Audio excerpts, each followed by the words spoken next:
Aujourd'hui je vous propose ce maquillage là qui est un concept auquel j'ai pensé depuis plusieurs mois, voire années maintenant. Vraiment faire cet effet de tête de mort un petit peu dégoulinante. Vous avez dû remarquer que sur la miniature et sur ma photo Instagram, il y avait des lentilles scléra. Tout simplement parce que quand j'ai pris la photo, je me suis rendu compte que c'était plus joli si j'avais des lentilles scléra noires. Alors je les avais pas mis pour la vidéo parce que je me suis dit que je les mettais souvent et que ça allait vous saouler. Mais au final, en photo en tout cas ça rendait mieux. Après en vrai, moi ça me dérange pas d'avoir les vrais yeux. Mais en photo en tout cas je trouvais ça plus joli. Du coup j'ai tout simplement retouché mes yeux par ordinateur. Voilà, donc je l'ai fait aujourd'hui parce que j'avais jamais eu l'occasion de le faire. Donc j'espère que ça vous plaira. Pour les couleurs, je me suis basée sur la colorimétrie. Je vous avais fait une vidéo dessus. Si vous l'avez pas encore vue, je vous la mets juste ici. Je pense que ça pourra vous intéresser pour choisir les couleurs quand vous vous maquillez. Et donc voilà, je me suis basée sur les couleurs complémentaires pour que ça puisse bien aller ensemble et que l'ensemble ressorte bien. Donc voilà, j'espère que ça vous plaira et on va commencer tout de suite. Dans un premier temps, je vais venir cacher mes sourcils. Et avec un crayon beige, je vais tracer la forme approximative de mon squelette. Ça va me permettre de savoir à peu près où j'en suis et comme ça je déborde pas trop. Après, au niveau des coulures, ça va changer un petit peu forcément parce que ça va couler tout seul.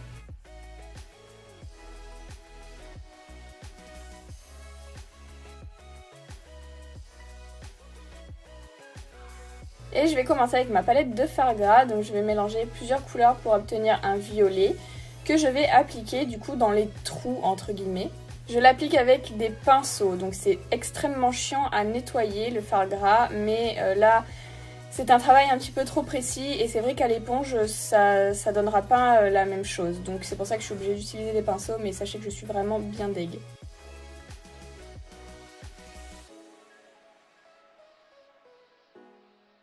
Donc j'ai tracé grossièrement les zones que je veux violettes et ensuite je vais prendre un plus petit pinceau et je mélange une goutte de Duraline dans mon mélange de fard gras pour le fluidifier un petit peu et que ce soit plus facile de faire des choses plus précises. Donc là je vais me concentrer un petit peu sur les contours pour faire quelque chose de net.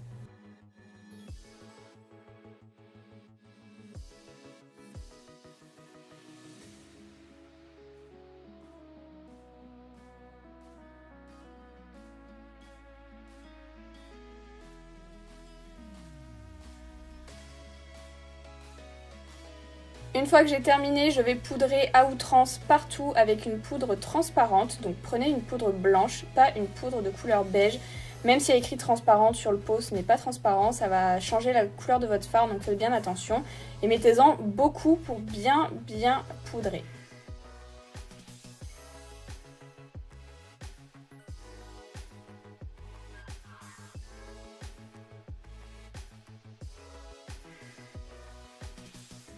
Une fois que vous en avez mis partout, prenez un gros pinceau sans couleur et puis balayez le tout pour enlever l'excédent. Pour intensifier et unifier la teinte, je vais prendre un fard à paupières violet mat, donc le Poison Plum de chez Sugar Pill, et je vais tout simplement repasser par-dessus les contours violets.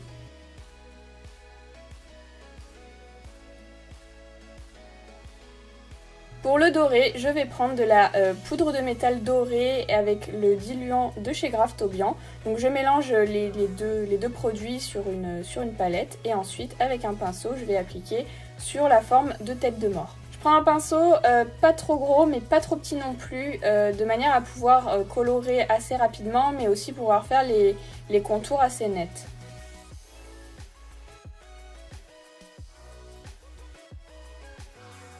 Et du coup pour les dégoulinures, je prends un pinceau encore plus petit parce que l'autre était un petit peu plus gros.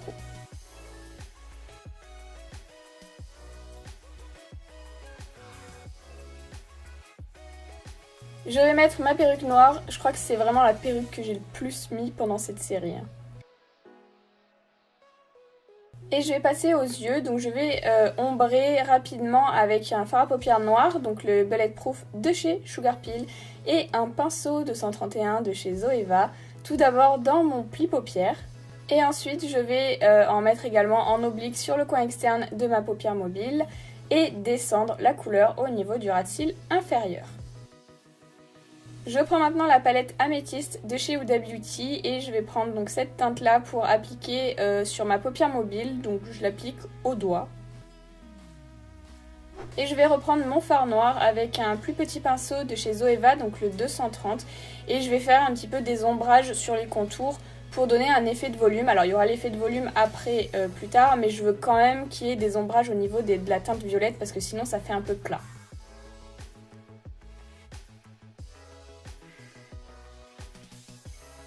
Je mets du crayon noir dans ma muqueuse, donc inférieure et supérieure, avec le crayon waterproof de chez Anastasia Beverly Hills.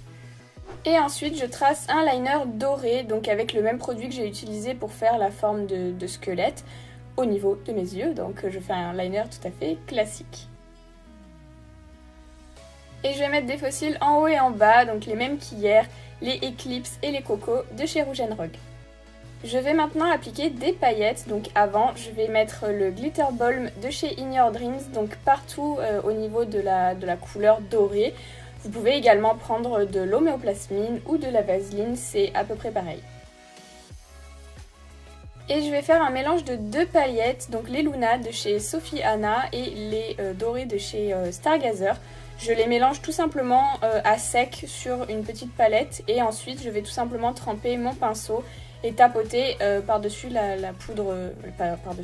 par-dessus le baume que j'ai appliqué sur la zone dorée et ça va coller tout seul.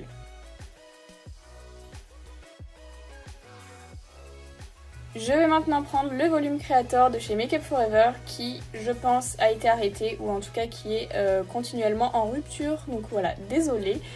Et je vais tout simplement le mélanger au mélange de paillettes que j'ai créé juste avant. Et je vais l'appliquer du coup sur la forme dorée. Moi ça c'est vraiment un de mes produits préférés, j'adore utiliser ce produit, je pense que vous avez compris parce que je l'utilise assez souvent. Du coup pour les gouttes, je vais partir du bas toujours et remonter parce que c'est comme ça que vous allez avoir une jolie forme de goutte.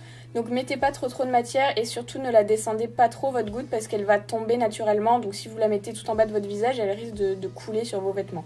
C'est un produit qui va sécher, ne vous inquiétez pas, mais il faut un petit peu de temps, donc en attendant le produit coule, c'est normal, mais c'est comme ça que vous allez avoir des jolies gouttes, c'est justement parce que le produit coule de lui-même. Donc j'essaye de suivre à peu près la forme que j'ai créée, mais s'il y a d'autres gouttes qui se forment, c'est pas trop grave. Hein.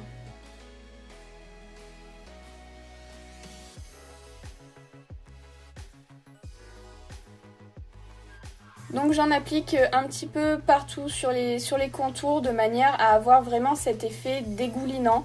Donc construisez au fur et à mesure, regardez-vous dans le miroir et puis vous en ajoutez là où vous avez l'impression que ça manque. Je vais faire également plusieurs couches afin de pouvoir superposer les matières et que ça donne vraiment cet effet coulant. Donc il faut attendre que les premières gouttes soient sèches, comme ça vous donne un effet de superposition qui est vraiment très intéressant.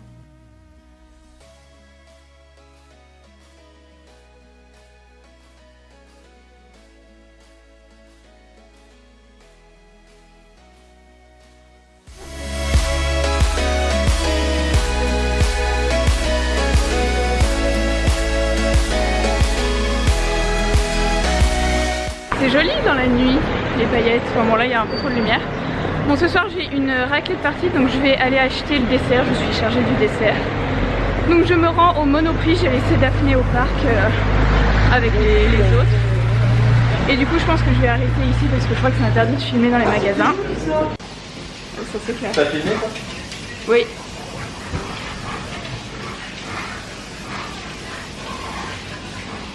Ça t'amuse? Grave.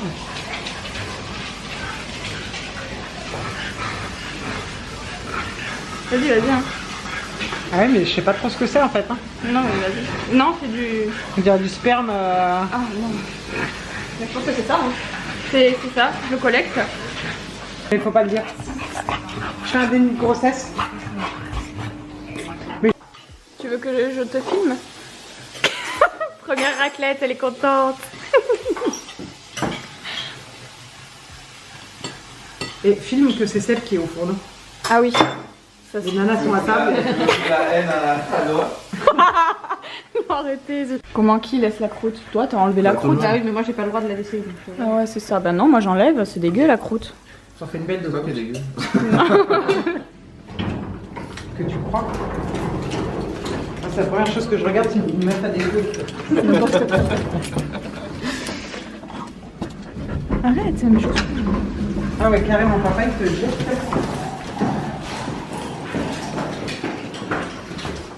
Ouais, il m'a fait pousser, mais ça marche pas. C'est parfait.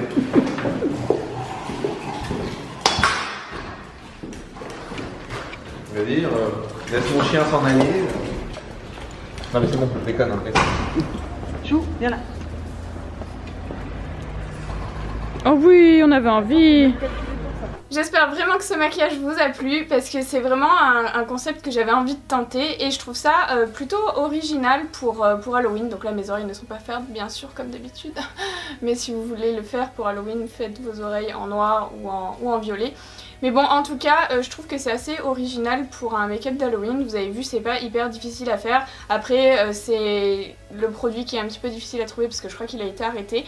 Mais vous pouvez essayer de tenter ça avec de la gélatine. Pour savoir comment faire de la gélatine, je vous en avais parlé et je vous l'ai montré dans plusieurs vidéos. Mais je vous en mets une juste ici au cas où ça vous intéresse de savoir comment faire. Et ce sera ensuite le même procédé. Enfin, c'est vraiment pareil, c'est juste qu'il va falloir faire votre mélange de gélatine. Du coup, n'hésitez pas à liker cette vidéo si elle vous a plu et à me dire ce que vous en avez pensé en commentaire. Et moi, je vous dis à demain pour un nouveau tuto Halloween.